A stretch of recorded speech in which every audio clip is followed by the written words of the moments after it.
Bienvenue sur la partie concernant le texturing sur Substance Painter.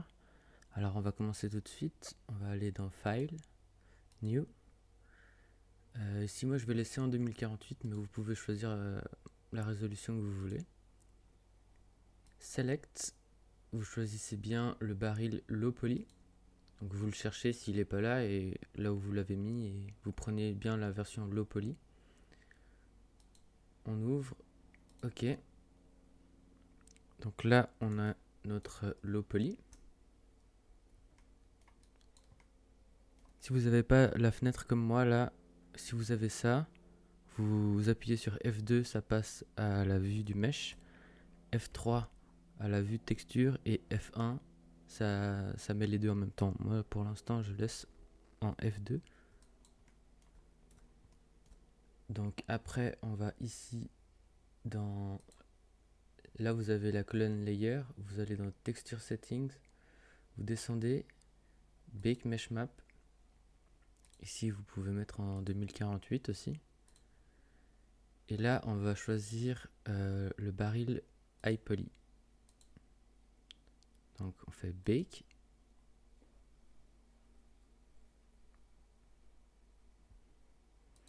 Et voilà, là, on a notre baril low poly, mais qui a les détails du high poly. Alors maintenant, on va pouvoir commencer à texturer. On va dans layer ici. On peut supprimer le layer de base. On va ajouter un fill layer.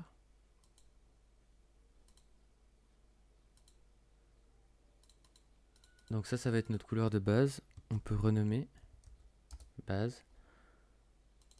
On va choisir un rouge pour ça. Donc on descend ici s'il y a les propriétés du fill layer.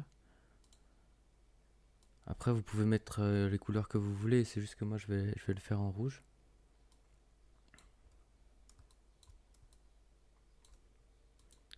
Et on peut baisser la roughness, ce qui est en français l'équivalent de la rugosité. Donc plus ça se rapproche de 0, plus ce sera brillant.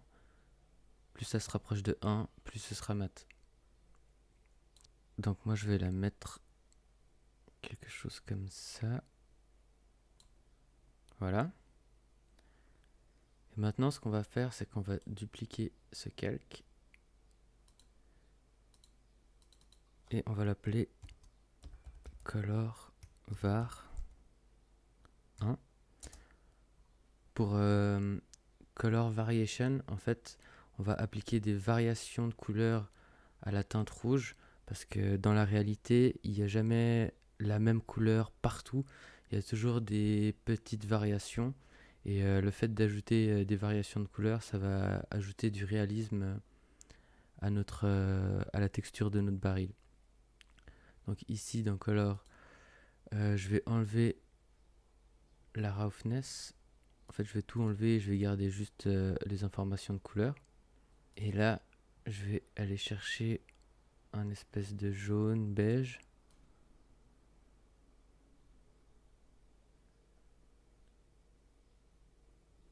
Quelque chose comme ça. Et là, je vais appliquer un black mask. Et ici, je descends, je cherche Smart Mask. Vous prenez celui-là, Crumpless, vous le glissez. Et là, ça va masquer cette texture pour qu'on voit celle de derrière et ça va laisser un peu des patterns de taches comme ça. Donc là, on voit que c'est trop, donc on va baisser un peu l'opacité pour que ce soit légèrement visible. Après, vous pouvez toujours changer un peu la couleur.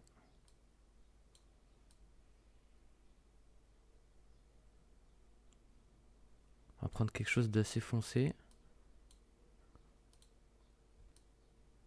Voilà, comme ça, je pense que c'est bien.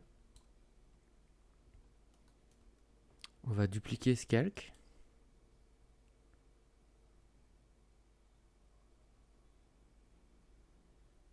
Faut aller là, pardon.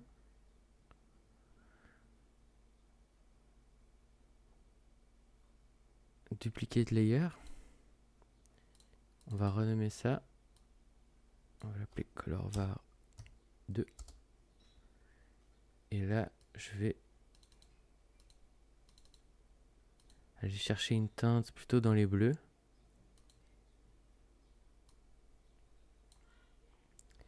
Et ici, dans le masque, quand je clique dans le masque, et après dans les propriétés du masque, il y a seed. Et je vais cliquer sur random, comme ça va me faire une autre génération. Et du coup, le masque ne sera pas identique à celui-ci. Et donc les tâches seront à des endroits différents. Vous pouvez vous amuser à chercher une qui vous plaît. Je pense que je vais prendre une comme ça. Ici, dans les propriétés du masque, je vais descendre l'opacité. Et je vais mettre ça un peu plus vif, je pense.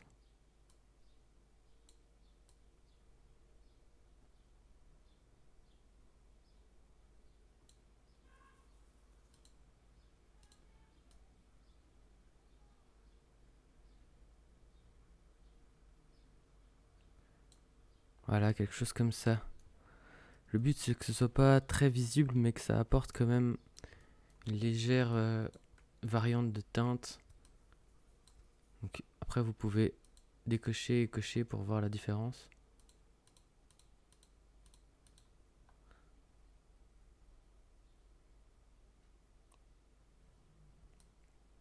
Ok, on va ajouter une dernière variation de teinte. Donc, on duplique celle-ci. On va mettre du brun. Peut-être un peu de vert comme ça. De nouveau, on va changer la génération.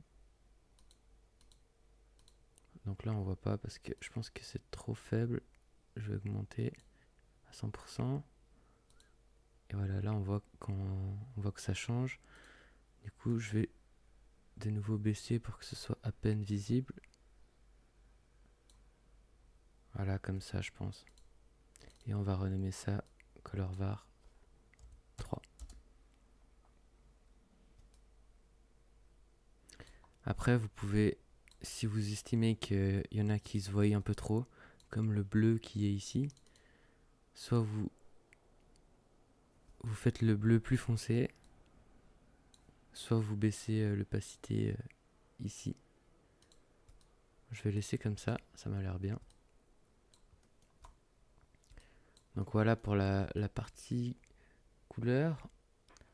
Alors maintenant pour la partie roughness. Bon, avant ça, on va faire un fichier, add folder. On va l'appeler color. Et on va mettre tous nos calques concernant la couleur dedans. Comme ça, ce sera plus simple quand on aura d'autres calques en haut. Donc là, vous le fermez pour l'instant. Vous cliquez bien dessus et vous faites Add Fill Layer pour que ça l'ajoute au-dessus, sinon ça va l'ajouter à l'intérieur du dossier. Et là, on va mettre une couleur qui se voit bien sur le rouge. Donc on va choisir un vert pétant comme ça. Alors c'est juste pour visualiser, la couleur va pas rester. Donc on peut appeler ça roughness var 1 pour variance de roughness. On va faire add black mask. On fait clic droit sur le black mask, on fait add generator. Et là dans generator, vous choisissez dirt. Donc maintenant on visualise un peu mieux où va s'effectuer le changement de roughness. Donc là on voit que c'est un peu trop. On va aller dans les paramètres du générateur. Donc là on a dirt level. On peut le baisser un peu. Grunge amount, Ça, on va aussi le baisser un peu. On va mettre le grunge scale à 2.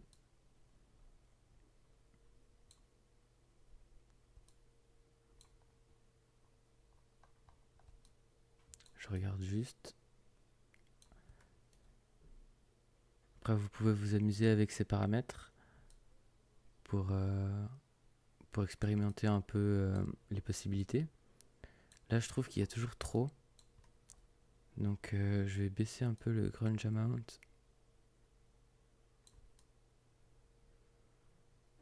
Et là, je pense qu'on est bien.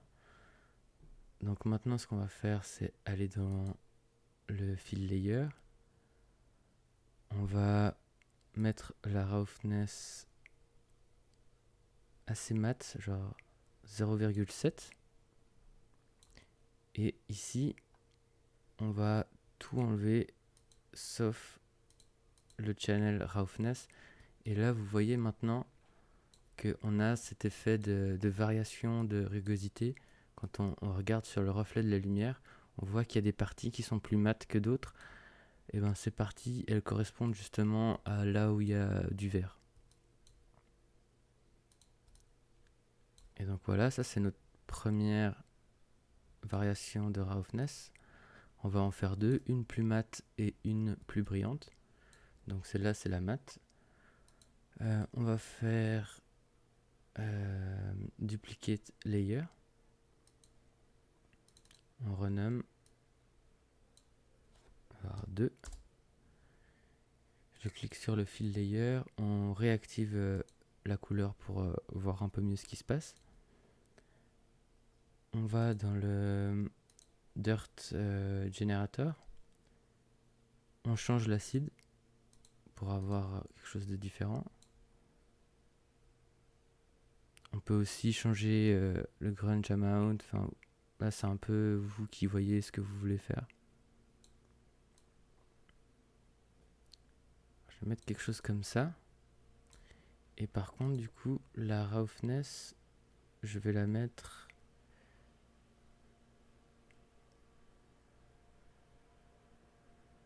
Ouais, quelque chose comme ça. Je vais enlever le channel de couleur. Et j'essaye de voir si je vois une différence.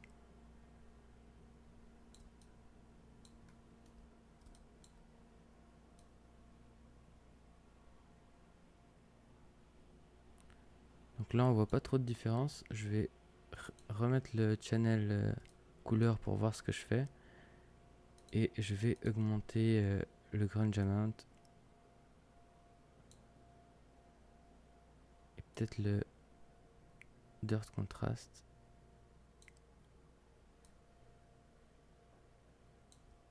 Voilà.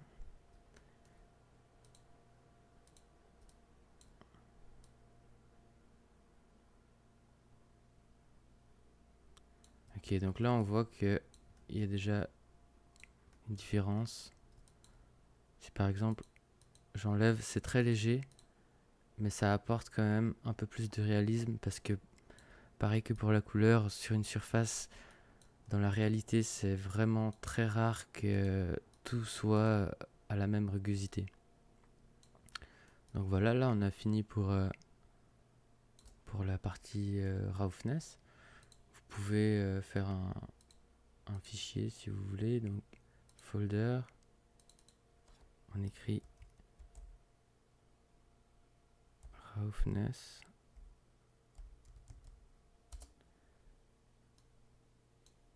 et vous prenez les deux avec shift et on les glisse dedans et on ferme le dossier.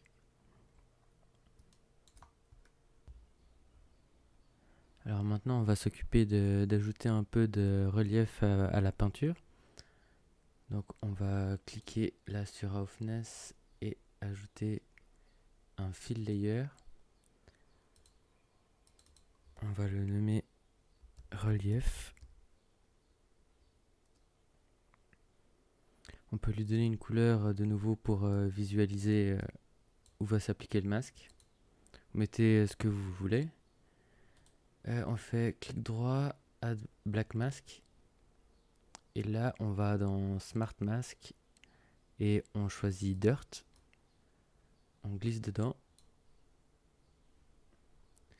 Et là, on peut voir où va s'appliquer le masque. Du coup, ça me paraît assez bien comme ça. Ce qu'on va faire, c'est qu'on va désactiver tous les channels à part Normal et Height. Et ici, dans Height, on va venir baisser un peu. Jusque par là. Ensuite, on réglera l'intensité avec l'opacité du masque. Donc vous descendez jusqu'à que ce soit un peu plus réaliste. Là c'est même un peu trop, là je pense que je vais baisser un petit peu. Quelque chose comme ça. Ça me paraît bien.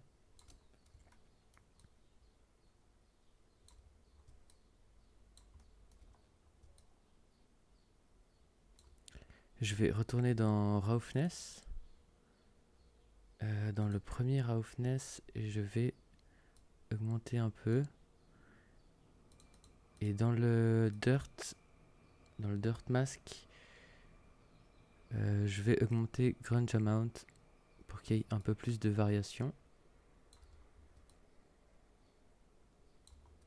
Là c'est mieux. Maintenant on peut ajouter la rouille. Donc je vais fermer ça. Je vais ajouter un fill layer. Je vais choisir une couleur brun foncé qui tire un peu sur le rouge orange. Enfin couleur rouille du coup.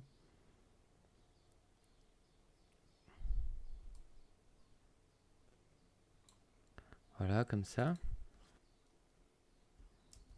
Je vais appeler ça Rust pour rouille. On va venir appliquer un black mask. On va venir dans Generator, Add Generator. On clique ici et on choisit Dripping Rust. Maintenant on voit que ça nous a ajouté un peu de rouille ici, mais elle a pas de relief.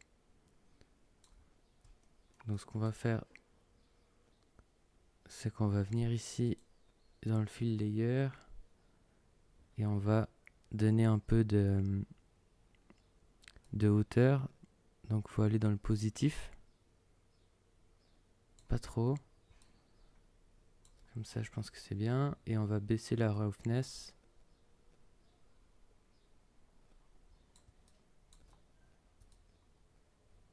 Quelque chose comme ça.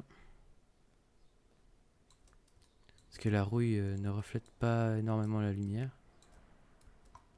En restant appuyé sur Shift et clic droit, vous pouvez tourner la lumière pour mieux observer votre mèche. Je vais aller dans les paramètres Dripping Rust. Je vais baisser Rust Spreading, augmenter Rust Contrast.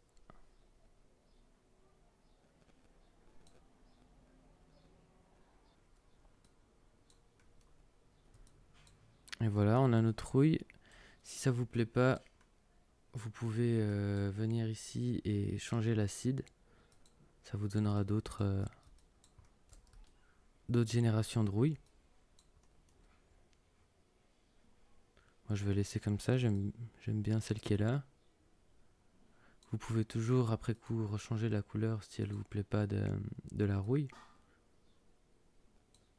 J'ai l'impression qu'elle est pas assez orange.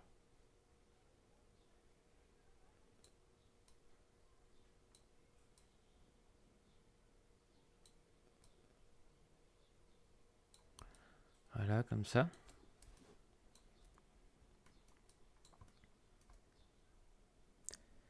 Maintenant qu'on a fait ça, on va ajouter des parties métalliques, c'est-à-dire les endroits où la peinture aura sauté et on verra le métal par-dessous.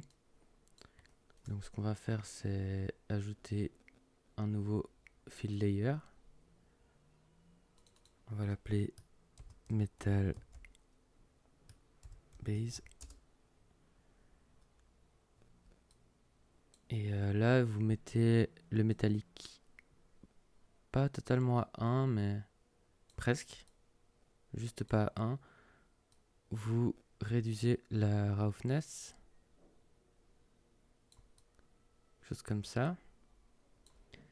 Et ici, on va faire Add Black Mask, Add Generator, et on va choisir Metal Edge. Alors pour l'instant, c'est pas très joli. On va juste régler quelques trucs.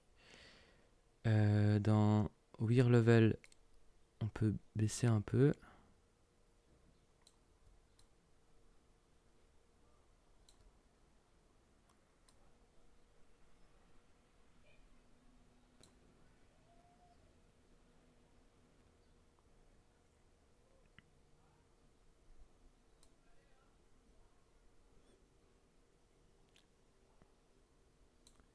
Le Grunge Scale, on peut le descendre tout en bas.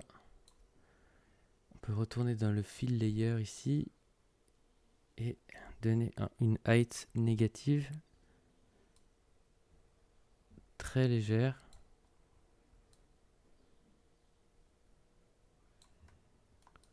On regarde ce que ça donne. Je vais donner peut-être un tout petit peu plus. Je retourne dans Edgeware.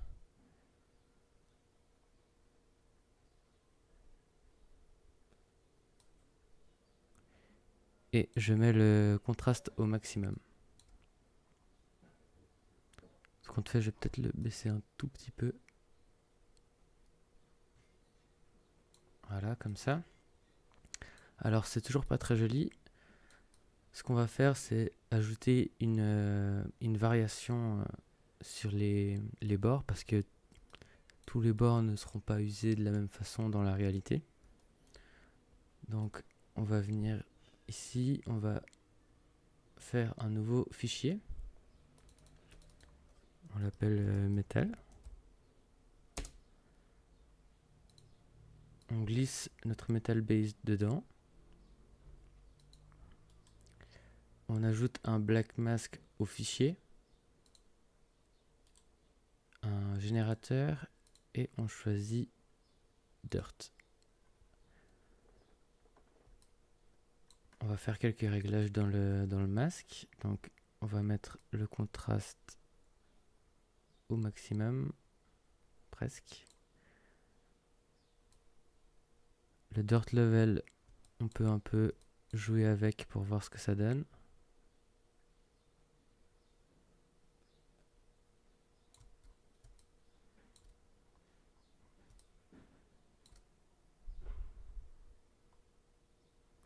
Le Grunge Scale, on peut le descendre.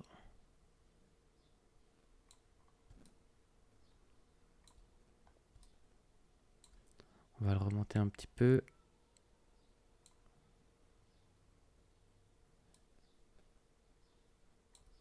Avec le Grunge Amount, on peut gérer la quantité de métal apparent. Là, peut-être qu'on peut aussi retourner dans Metal Base et réduire un peu la roughness du métal.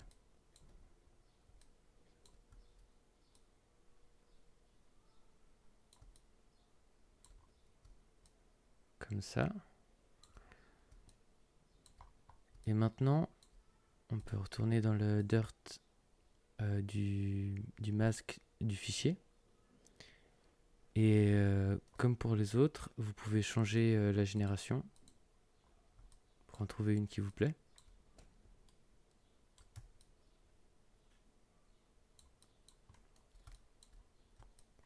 Je pense que je vais garder celle-ci. Et maintenant, la dernière chose qu'il nous reste à faire, c'est d'ajouter des écritures ou des pictogrammes. Donc ce qu'on va faire, c'est de nouveau créer un fill layer. Pour ce fill layer, on va tout enlever. Non, en fait, on va juste enlever le métal.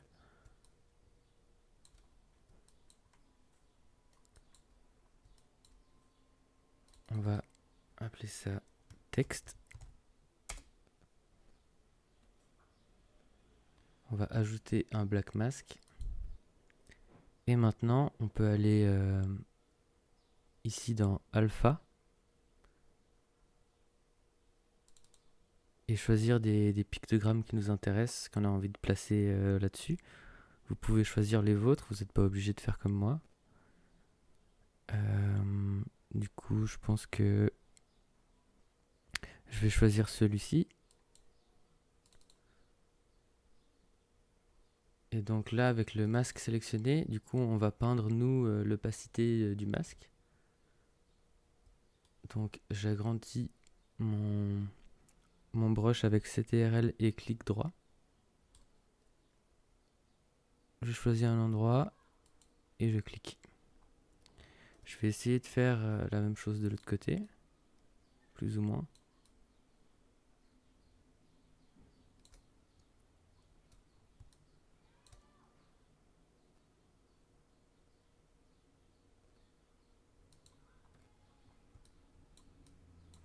Voilà. Et on peut aussi rajouter un autre pictogramme.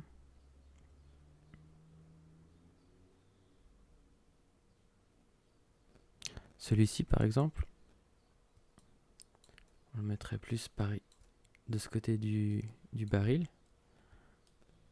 Vous ajustez la taille comme vous voulez.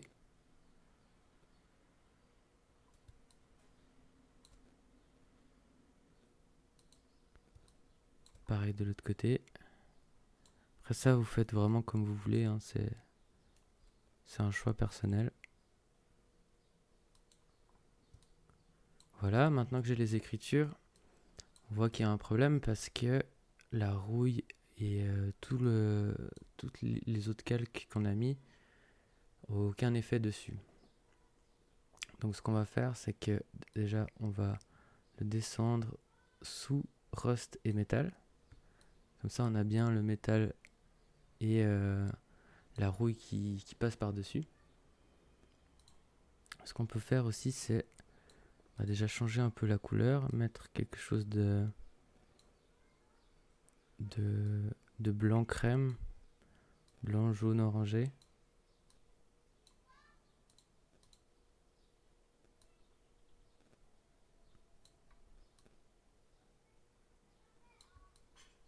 Comme ça.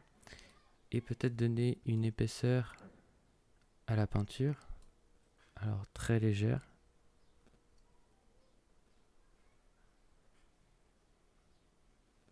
Quelque chose comme ça.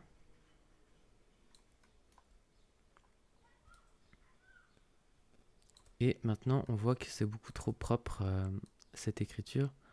Donc ce qu'on peut faire, c'est en cliquant sur texte, ajouter un nouveau fichier, le renommer texte, glisser notre base de texte dedans, fermer, ajouter un masque au fichier, ajouter un générateur et on choisit Dirt.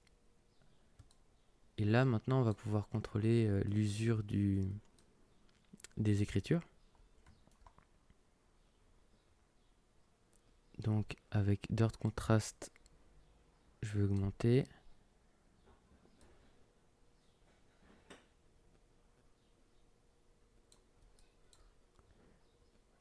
Je vais baisser le Grayscale.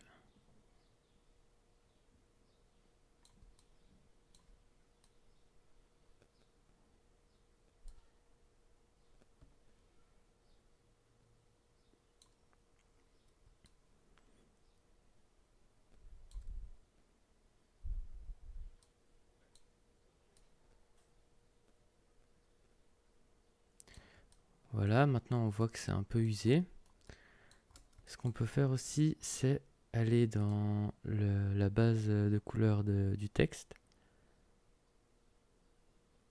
Et ici, on baisse l'opacité légèrement pour que ça se fonde mieux avec la couleur du baril, comme ça. Voilà.